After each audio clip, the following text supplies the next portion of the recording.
भगवान, अगर बेटे ऐसे होते हैं तो बे औलाद ही रखना।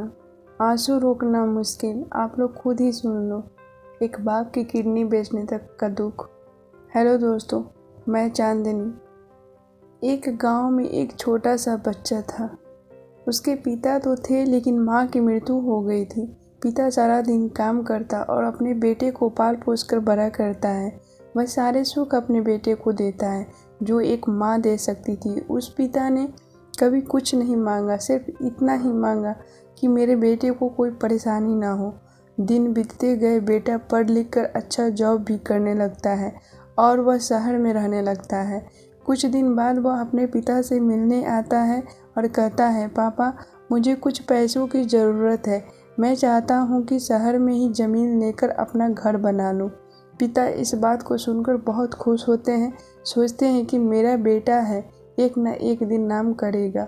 जिंदगी भर की बचाई हुई पूंजी को निकालकर अपने बेटे को दे देते हैं। बेटा शहर चला जाता है और उन पैसों से अपना घर बना लेता है। पिता इधर इंतजार करता रहता है कि मेरा बेटा फिर से आएगा, एक न एक दिन तो मेरे पास आएगा ही, जाएगा कहाँ। उसके पास अब कोई नहीं जाता था, क्योंकि ना ही अब उस पिता के पास पैसे थे और ना ही रहने का जगह था। कुछ दिन बाद बेटा फिर लौट कर आता है और अपने पिता से कहता है, पापा, अब आप दादाजी बनने वाले हैं। पिता को बहुत खुशी होती है। इस बात को सुनकर वह कहते हैं, तुम मुझे मेरी बहू और पोता से कब मिलाएगा? बेटा कहता है, बस पापा, थोड़े दिन और। पापा, मुझे कुछ पैसों की ज़रूरत है क्योंकि आजकल थोड़ा जॉब में खिचबिच हो रहा है, जिसके कारण से मुझे कुछ दिन के लिए सस्पेंड कर दिया गया है।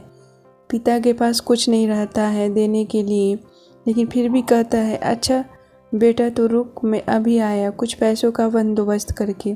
पिता बाद में महाजन से कुछ पैसे उधार लेकर अपने बेटे को दे देता है और बेटा पैसा लेकर शहर चला जाता है। बरसों गुजर जाते हैं। पिता सोचते हैं कि मैं तो अब दादाजी बन गया हूँगा, मेरा बेटा पता नहीं मेरे नाती को लेकर कब आएगा। फिर सोचने लगते हैं, समय नहीं मिलता होगा, इसलिए मेरा बेटा अभी तक नहीं आया, वरना आया ज़रूर होता।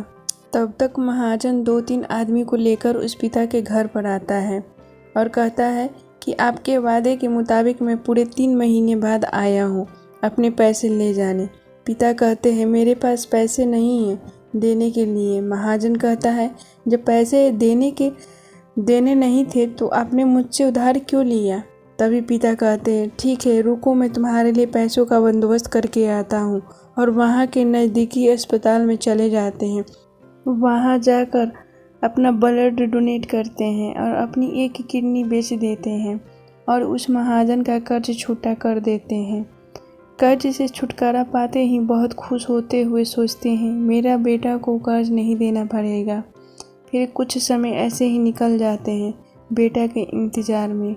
फिर एक दिन किडनी बेचने के बाद उनकी स्थिति और भी खराब हो जाती है और वह उस राह में जी रहे होते हैं कि मेरा बेटा एक दिन आएगा ज़रूर।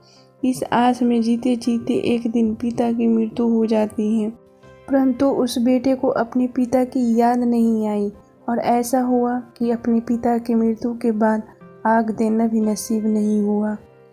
दोस्तों, आपको ये कहानी कैसी लगी? अगर अच्छी लगी हो तो please like, share, comments and subscribe कीजिए। आपकी एक कमेंट्स हमें मोटिवेट करती है एक नई वीडियो, एक नई स्टोरी लाने में। Thanks for watching.